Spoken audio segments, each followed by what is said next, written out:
everyone, my name is Roshni and this is Beti Grew Up. So today I want to talk to you about an exercise that I've recently done. It's more of like a journal prompt, and I've been practicing this the last couple of months, and I've actually started to notice a huge difference. So I really just wanted to share this with you in case it would help any of your healing processes. So some of you might know what I'm talking about when it comes to anxiety and getting stuck in like anxious ruts, and it can be really, really frustrating to just like constantly have your thoughts put you through this like terrible cycle that you're not even like purposely doing. It's just kind of like happening to you. And so this is a really good way to kind of get control of that thought loop and to kind of like come into yourself again. So you can basically answer the question, what is the loop saying today, in bullet points, in stream of consciousness writing. You could make this exercise part of your morning pages, and it's really up to you how frequently you want to do it. There's a couple of reasons why I really suggest this exercise, and I'll also share some things that I learned from doing this exercise myself recently.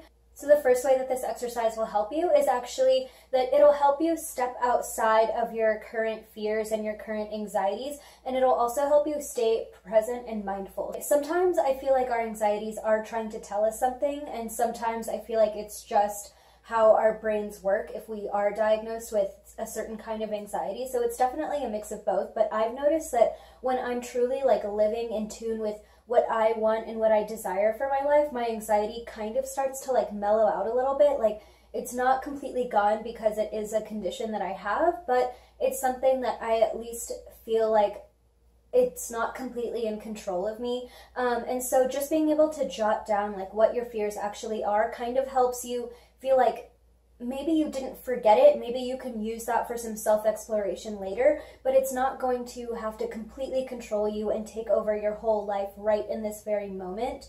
And it really helps you just like write down your anxiety, say, okay, my fear is here, and then still helps you like step out of that and say, like, that's my anxiety, but this is me. Like, we are different people, and I do not equal my anxiety. And I think that that realization is huge.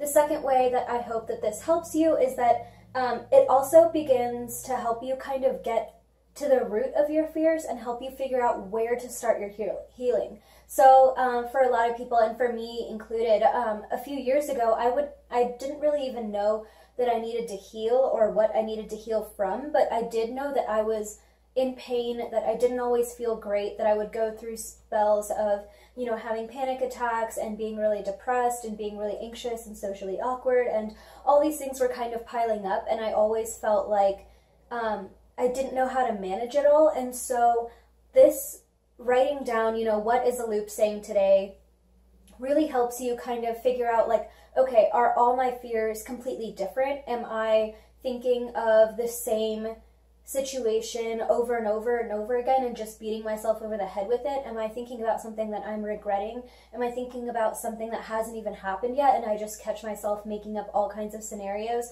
Our fear can really work with us in different ways, but in a lot of situations it is telling us something, or our anxieties can help us figure out what we really are so afraid of and get to the core of it. I started to notice that I really was just being harsh with my words and with my attitudes about myself.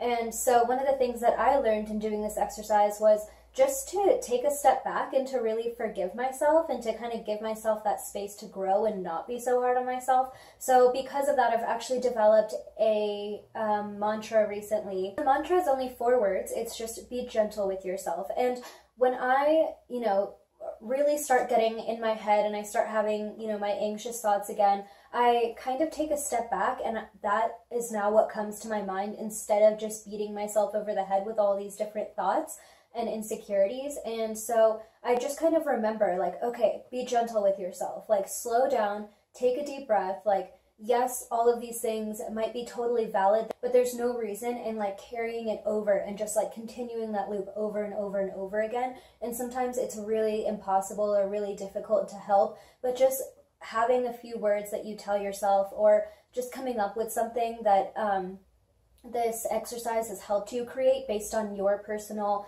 insecurities, issues, and anxieties, can really help you just kind of reset yourself, take a step back, and not get so overwhelmed and wrapped up in all of your thoughts all the time. Thank you so much for watching. I really appreciate it, and I hope you enjoyed this video. If this exercise sounds like it'll help you, or if you have tried it, please let me know. I would love to hear your stories. Other than that, just remember to like, comment, and subscribe for more content like this every Wednesday. And other than that, remember to be gentle with yourself and happy healing. Bye!